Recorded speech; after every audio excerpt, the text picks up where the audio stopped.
The broadcast is now starting. All attendees are in listen-only mode. Hello, and welcome to the Competitions Task Force webinar. My name is Lynn Goldman, and I am the Task Force Chair that President Sam Moxier set up last year. We are here to look at the competition structure, and we're going to introduce two new programs for you. I am joined on the call today by Justin Dillon, who's the High Performance Director, and Kelly Volkner, who is our headquarter liaison for this task force. You can see down at the bottom the members of the task force, which include members from all the appropriate disciplines, singles, pairs, and dance. We have athlete representation, coach representation, singles, competitions committee, everybody that has been involved in this. And also, since then, we have also started a coaches focus group, which includes a broader base group of coaches who we are using as a sounding board and who've helped us greatly come up with some ideas here. So the point of our competitions task force was we needed a reason to focus on long-term athlete development for our younger athletes. We need to improve the training and development model for a long and bright future versus focusing on earning a placement at a competition. We have a growing desire to use IJS scores across competition and have that count more in advancement. We want to highlight the U.S. Figure Skating Championships as a championship caliber event, making it more efficient and attractive for big cities. We need to improve the fan experience, we need to increase ticket sales, and we need to make it a better experience for the highest level athletes qualifying for our World and Olympic competition. Right now, our U.S. Championships is quite long, it's quite big, and oftentimes we're at different venues, and it just doesn't make it a good experience for any of our athletes. Last year, the competitions committee, led by Hal Marin, put in a request for action that would create a series of events, and we could use that series to advance skaters to sectionals, and it was referred back to committee. So that's another reason why the task force was put together. And also, our sectional championships right now is difficult for skaters. It's also difficult for clubs. We want to make it more efficient. We want to make it more important. We want to make it more successful, and we want to give many individual skaters opportunities to compete at it. So why do we need to change? We want to promote athlete development and excellence at the highest level.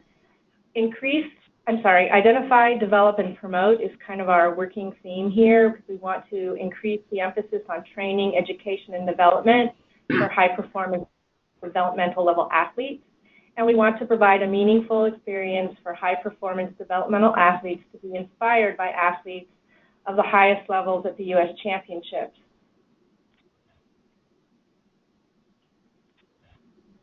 We also want to make our, as I mentioned before, U.S. Figure Championships more of a premier event. And having more efficiencies can increase the number of potential host cities. That's very important. Improve the fan base, and we really want to make the athlete experience for those higher level competitors more important. Right now, some of the things that we're doing at the lower levels actually affects the senior levels for getting the practice ice at the times they need, and we need to make sure that this event really focuses on them. We want to empower our coaches and athletes, providing a more flexible qualifying system that allows athletes and coaches to tailor their competition schedule to their training and educational needs, and we want to standardize and improve consistencies in important non-qualifying competition. We want to increase competitiveness, allowing the athlete to look naturally and create more avenues for success. And we also need to use our IJS scoring system as an official method for comparing athletes across different competitions and being able to promote them throughout the system.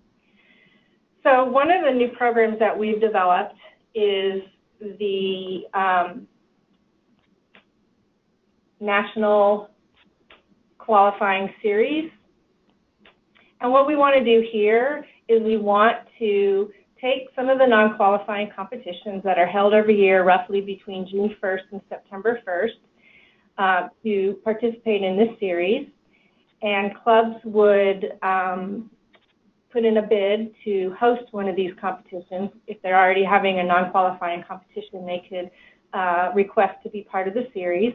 The series will be, the bids will be reviewed by a committee to see which competitions meet the needs of the athlete.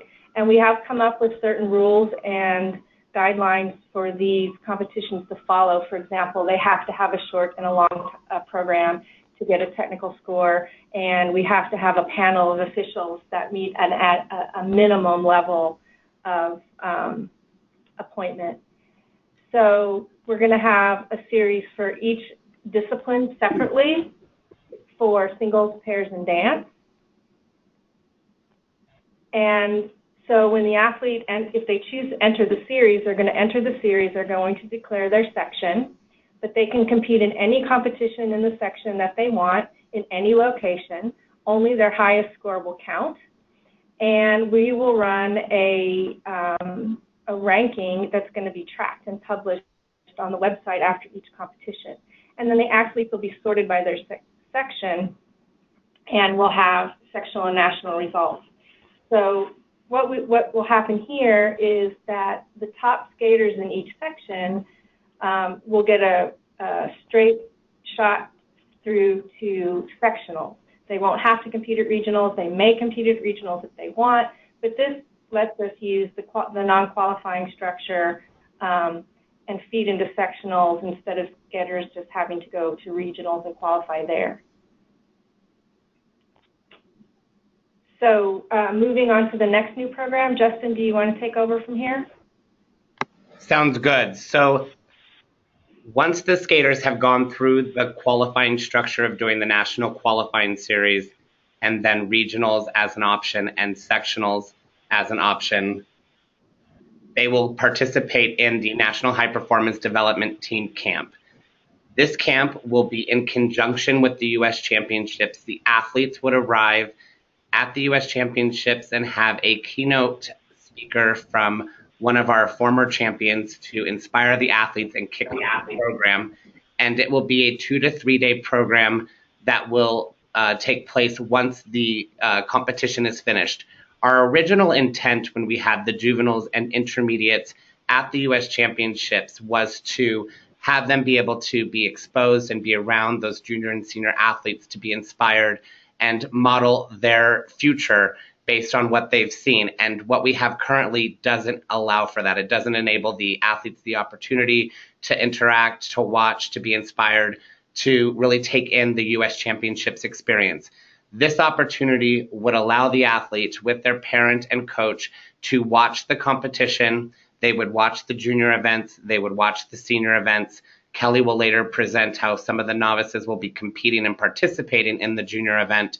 But this camp would allow for the athletes to properly develop and to build a community around that athlete to really help them develop in the future, better coaching relationships, interaction with officials, rather than being attached to just a result, which we only have in place. We only have the athlete's ability to rank them first, second, third, fourth, so we're not limited by that anymore. We are able to really make sure athletes and coaches and the officials who see them place these athletes in the proper areas where, they can potentially have international competition opportunities, go to ISU seminars, move up specific levels. They will be able to be identified to make sure they're participating in the appropriate camp, whether it be Jump Camp or the Athlete Acceleration Summit.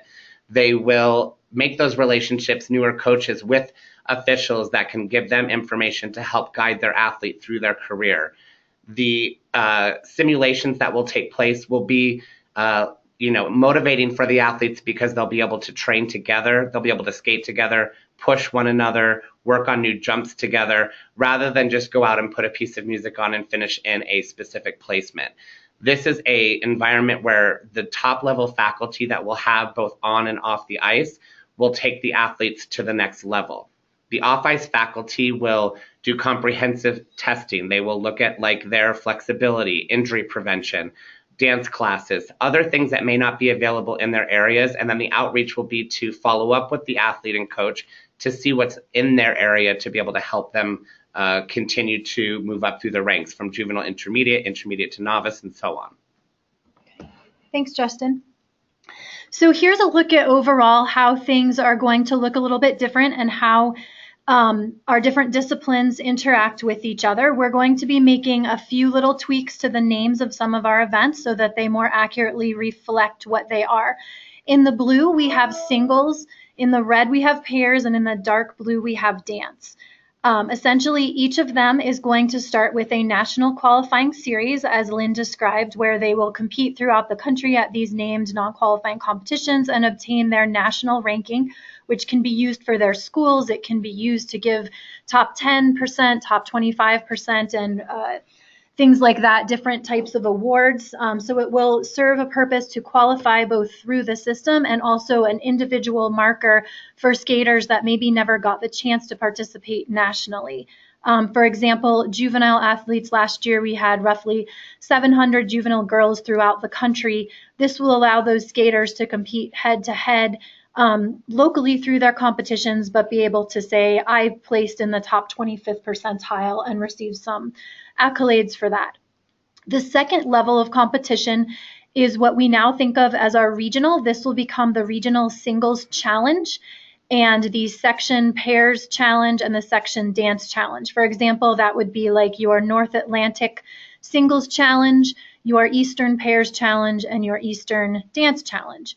A challenge now will advance to a final. A final is in November, and it's what we have thought of before as traditionally our sectional level of competition.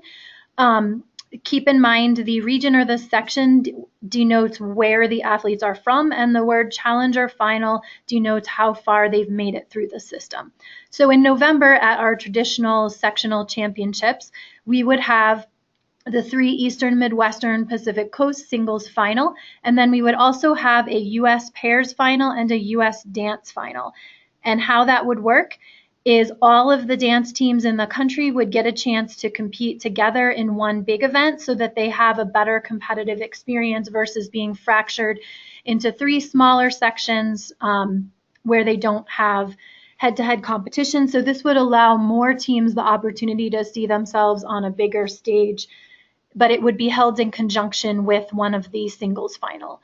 A final now advances to either the National High Performance Development Team for juvenile through novice, or our traditional U.S. Figure Skating Championships as you know them for junior or senior. The National High Performance Development Team or the U.S. Championships, depending on your level, then opens opportunities offered by the High Performance Department and the chance to be selected for ISU programs, competitions, and championships. The opportunities that the skater is offered depend on the unique talents of those athletes, their own achievements, and the developmental need of each athlete or team.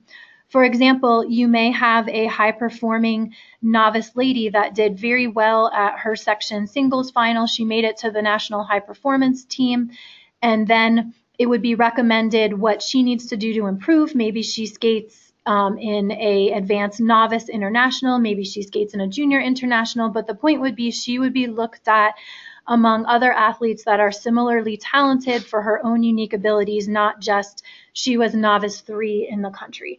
And then the high performance team that consists of both staff and officials would work with that skater and their coach to determine how that athlete uniquely has the best chance for success. We're going to look at this advancement in a couple different ways just to make sure everyone understands how it would work. We're going to first look at it from the view of the singles pipeline. So this is only for singles, but at our first step, which is our national qualifying series, the top 6 athletes per level receive an automatic advance. Just like a bye, it would be treated like a bye to their singles final, which again, traditionally would have been our sectional championship. So for purposes, you can think of that in your mind as they're receiving a bye to a sectional by placing in the top 6. This is juvenile and intermediate. Then they go on to the region singles challenge, for example, the North Atlantic Singles Challenge, which in your mind is exactly what the North Atlantic Regional has been. The top 4, just like usual, per region advance to the respective singles final. So that North Atlantic athlete that placed in the top 4, in ladies, she would then advance to the Eastern singles final. So now we have 18 athletes per level there instead of 12. We obtained 6 of them from the national qualifying series, and then we picked up another 12, 3 per each region, for a total of 18. The top 4 athletes per section are going to qualify for the National High Performance Development Team Camp, and from there they have the opportunity to be selected for many, many programs, including the Athlete High Performance Development Pool, other competition events over the summer to be looked at again in June, but basically they're now in a big pool of similarly talented athletes that can receive special information and be looked at by officials. Novice is going to be exactly the same, except for the top 2 athletes from singles are going to qualify to compete at the junior event in the U.S. Figure Skating Championships. The reason for this is we want to push these skaters. We did borrow this idea from Japan and from Russia. Some of our top novice athletes have won all the way along, and this really pushes and accelerates them, and it shows them how they might perform against juniors. And chances are they may not win, but it would give them a chance to be challenged and to look forward. The rules at the ISU level are being changed for juniors, so our novice and junior events are going to be a lot more similar, so it wouldn't require huge changes of program. The top 4, also including those top 2, are going to qualify for the National High Performance Development Camp as well, and then they go into the camp at the end of U.S. Championships to be looked at. Junior is going to be very similar to what we have now. The top 4 are going to advance to the U.S. Championships from each singles final, just like they do now. Senior, exactly the same as the above as well. However, we are going to cap the senior event at the U.S. Championships for 18, which is 3 warm-up groups. And we're currently looking at some different options on how to do that. But what we're looking at right now is all of the buys will be filled up, plus the athletes that finish 1 and 2 at their singles final, and then any remaining spots will be named in the order of their score at sectionals, probably the technical element score. Plus, all qualifying athletes need to meet a minimum score, and there wouldn't be alternates. But the goal would be to have 3 groups of 6 athletes competing at the U.S. Championships. So this is just for singles.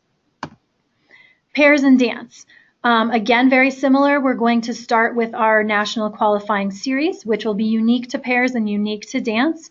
The series will provide a first national ranking, and it'll provide a baseline of scores to be used throughout the season.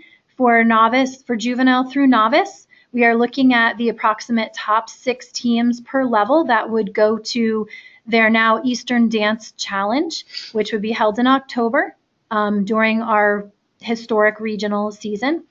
And it would be held at the Section Dance Challenge would be held at the same venue as the 3 regional singles challenge events, and it will rotate through. For example, the Eastern Dance Challenge could be held with the South Atlantic Singles Challenge, whereas the Pairs Challenge could be held with North Atlantics, and this will rotate around the country.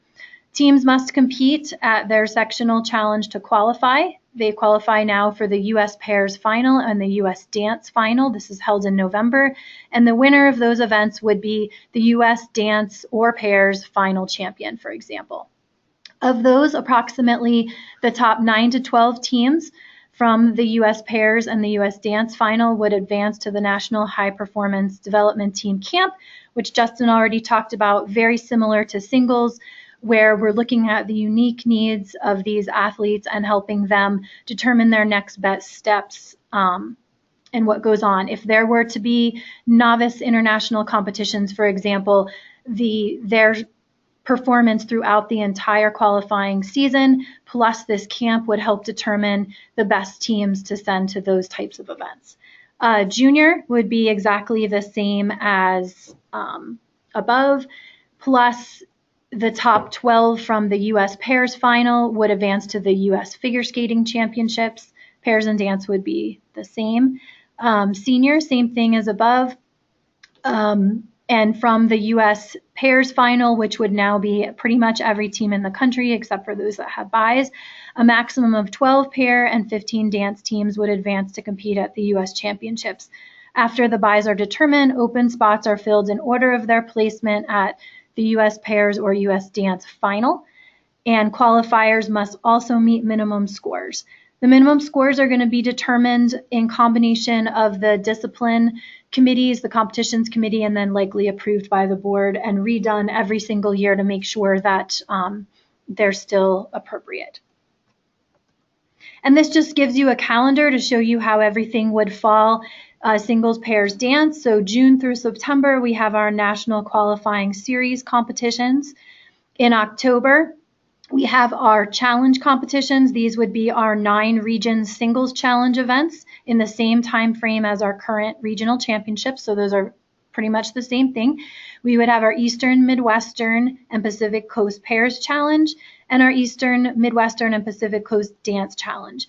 Those then would advance to November, would be our final time. So our finals would happen in November at the time of when we have sectionals now.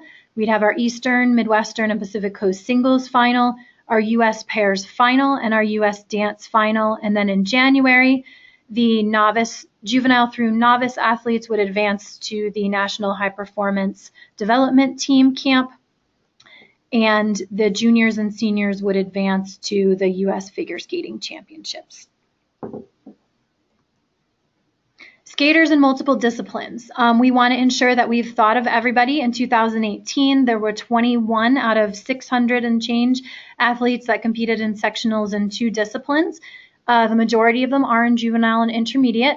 And how we would work with this is athletes that qualify in a singles event and a pair dance event would be allowed to compete in the section that's hosting their pair dance event. In the event that one of these athletes were to place 1st through 4th in juvenile, intermediate, or novice, therefore displacing a non-home section athlete, the next athlete would also get to go to the national training camp. There's not a huge amount of impact. This is looking at an example. If we were to have had pairs at Easterns and dance at Midwesterns, this is the U.S. pairs final being at the Eastern Singles Challenge and the U.S. dance final being in the Midwest. This is how it would have shuffled in boys and men, and then juvenile girls and junior ladies. We would basically have 1 or 2 skaters trading sections, but it's not a huge number. And again, this on the right-hand side of the screen shows you how the entry numbers would have been affected if we had held pairs in the East, dance in the Midwest, and used the entries from 2018. So some athletes are affected by having to switch sections, but not a huge impact overall to the competition event. Why a max of 3 warm-up groups in senior? Our event is getting very, very long. In senior ladies and men, we're looking at over 4 hours of run time, and we're having a difficult time keeping an audience. We really want to increase the fan experience and make sure that people don't leave before the last group. We also want to have a better experience for our athletes. Eliminating 1 to 2 extra practice groups for official practice ice would allow our top competitors more competition time in the main arena versus the practice arena. Now, a lot of the times for their warm-up before their competition event, they have to travel to a practice arena, and there were several senior championship events where they only had 1 touch on the main competition ice before. It would also allow us to do a more consistent schedule because we would know the entry numbers in advance. We wouldn't have to wait for advancement issues to happen, and we'd be able to have a consistent schedule. NBC, the Olympic channel, is also, we're working with them, and they are probably going to be showing more and more skating on TV, and we want to make sure that we're putting our best foot forward and we're comparing our main U.S. championship event with things like the NHL, the NBA, the NFL, and so forth, where those events are really 2 to 3 hours in length. Lynn, would you like to wrap up?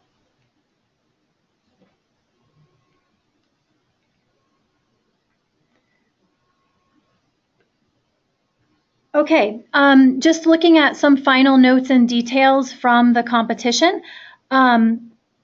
Overall, this is the non-qualifying series. We can reasonably project that we're going to have somewhat of an entry fee for the national qualifying series. And Lynn? Yeah, I'm here. Okay. I'm sorry, I was on mute. Okay, go ahead. So back to the non-qualifying series.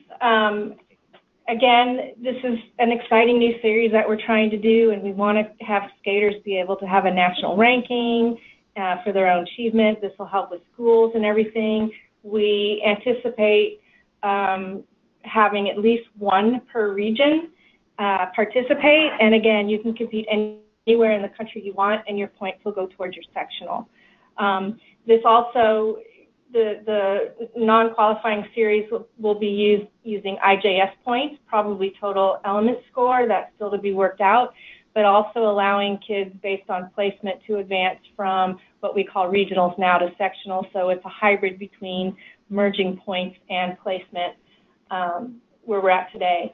So we're anticipating that we would have an entry fee for skaters to enter the competition probably in May, about $25 to $30 per athlete. We're hoping about 1,000 athletes would enter. And we would use this revenue to come up with a national reward system.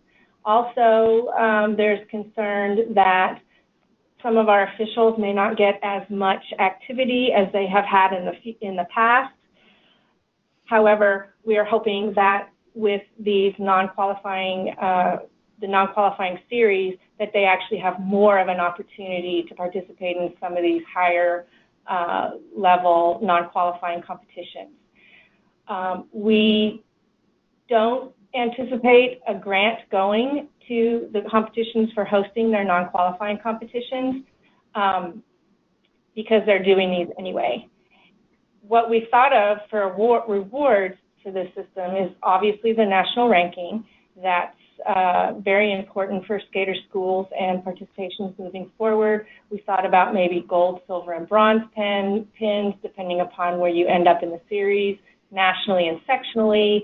Everybody would get a participation pin, and everybody would get a certificate with their name, their top score, their national ranking, etc. So those are some of the things that we want to put forward with this national qualifying series. Finally,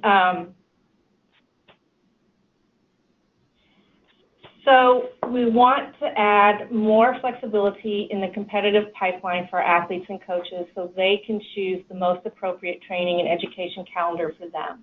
Some clubs don't have ice in the summer, others do, others compete quite a bit in the summer, others don't, but there's still the opportunity to compete at regionals, still be able to move on for what we now know as sectional. And this also is important for our athletes because during this time, we are not usually in school, and so this takes less time away from the kids at school using the summer and early fall competitions. Also, it makes our competitions more consistent with each other. As I mentioned before, it's a hybrid system for allowing us to use both IJS scores and placement, and it allows high-performing athletes an earlier advancement to sectionals by preserving the traditional of the regional championships. It increases the visibility and prestige and importance of our sectional championships and improves the business opportunity for hosting sectionals. It reduces competitive pressure on the lower level athlete to earn a national rank by providing them with a meaningful opportunity to experience the U.S. Championships. The National High Performance Developmental Team Camp provides athletes and coaches with more networking opportunities with high performance staff, international judges. It helps this group more accurately assess the talent pool that we have out there and the potential talent that we have out there versus just looking at the placement that they placed at one competition. It's more effective for getting kids into the developmental high performance pool for assigning international competitions and junior Grand Prix and providing the support for each athlete, what the athlete needs. It also provides meaningful competition experiences for pairs and dance, allowing multiple opportunities for competing across the country. teams would have 2 to 3 opportunities per season to compete nationally. We want to make sure the highest U.S. figure skating marquee event as our national championships is a high championship caliber event, as Kelly mentioned, similar to the NFL or NBA. It makes it more efficient, more attractive for big cities, and better experience for the highest level of athletes in their endeavors to qualify for the world and Olympic competition. Okay. Thank you, everybody, for listening. If you have any questions or comments, you are welcome to send them to either Lynn Goldman or to myself, Kelly Vogtner, KVOGTNER at usfigureskating.org, and we hope to see you at Governing Council. Thank you.